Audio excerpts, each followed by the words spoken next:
Nüüd räägime ühest pöörasest loost. Sellest pidi saama Silicon Valley väljaspool Silicon Valley'd. Tehnoloogiaettevõtja ja endine Coinbase'i tehnoloogiajuht Balaji Srinivasan uskus, et oli leidnud Malaisiast ideaalse kodu oma ambitsioonikale nomaadlikule hariduskogukonnale. Kuid pärast seda, kui Iisraeli Ameerika ettevõtja Devel Rahmani liitus tehnoloogia kogukonnaga, muutus kõik. Devel pidi oma Iisraeli kodakondsuse tõttu riigist lahkuma. See paiskas projekti skandaali ja sundis Network Schooli lõpuks ümber kolima. Et sellest rohkem teada saada, on minuga nüüd liitunud Iisraeli Ameerika YouTuber Devel Rahmani, tuntud ka kui Nomad Dev. Devel, aitäh, et täna minuga liitusid. See on hullumeelne lugu. Palun räägi, mis juhtus. Aitäh, et mind kutsusid. Ma lendasin Malaisiasse Network Schooli, et teha videot. Nüüd minu ema, kes on samuti Iisraeli ameeriklane, meie mõlemad, mina sündisin Iisraelist, ema asus Iisraeli elama. Me lendasime Network Schooli. Ma olen sisulooja, ma olen YouTuber, nii et ma läksin tegema videot sellest, kuidas ma liitun kogukonnaga. Ma teen palju videoid. Üks minu videotest oli Hasidite kogukonnas Brooklynis. Kui ma selle video üles laadisin, selleks ajaks olin ma juba Malaisiast lahkunud, aga umbes nädal või 2 pärast video üleslaadimist kommenteeris keegi minu Instagrami postitust, mille ma selle video jaoks tegin.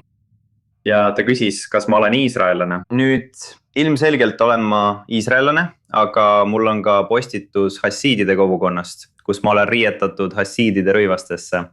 Nii et oli raske varjata, et olen iisraellane ja juut.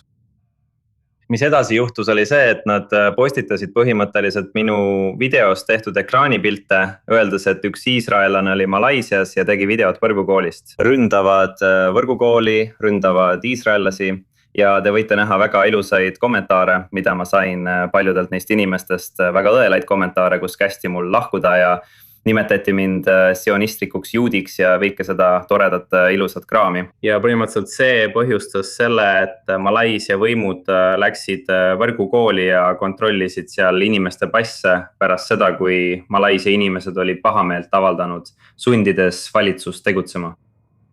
Nii et nad ei leidnud iisraellasi. Minu teada ei olnud seal ühtegi iisraellast, aga ma ei tea, kas nad kasutasid mõnda teist passi, sest ilmselgelt peab Malaisiasse sisenemiseks olema teine pass. Aga see pani Balaji võrgukooli omaniku põhimõtteliselt pöörduma ja küsima vastastikuse mõistmise memorandumit, tead küll, mingit kokkulepet Malaisia valitsusega. Pikem jutt lühidalt käis natuke edasi-tagasi. Balaji ütleb, et ta võtab oma tagasi. Ta soovis investeerida veel $120 miljonit võrgukooli laiendamiseks. Ja ma arvan, et see ei juhtu. Ja ta sõlmis Kasahstani valitsusega uue lepingu, et avada sinna uus asukoht. Nii et pole selge, kas nad kolivad kogu asja sinna või avavad lihtsalt veel ühe. Ringleb palju kuulujutte, aga jah. Ja, kas Balaji reageeris ise või reageeris selle peale ka võrgukool? Nii et ma ei saanud neilt otsest vastust, aga sa võid minna tema Twitterisse ja ta on reageerinud. Ta on postitanud suure reaktsiooni, umbes 30-minutilise reaktsiooni ja ta põhimõtteliselt toetab iseennast ja seal olevaid inimesi. Ja ta on tuntud kui Iisraeli pooldaja, mitte väga avalikult, aga tal on Iisraeli investorid ja nad teadsid, et ma teen seal videot, nii et mul lubati seda videot teha.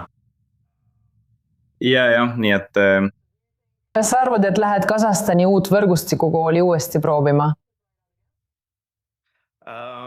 Võib-olla, eks näis, kuidas see on. Malaisiasse ma kindlasti tagasi ei lähe, tundub, et ma ei meeldi neile seal.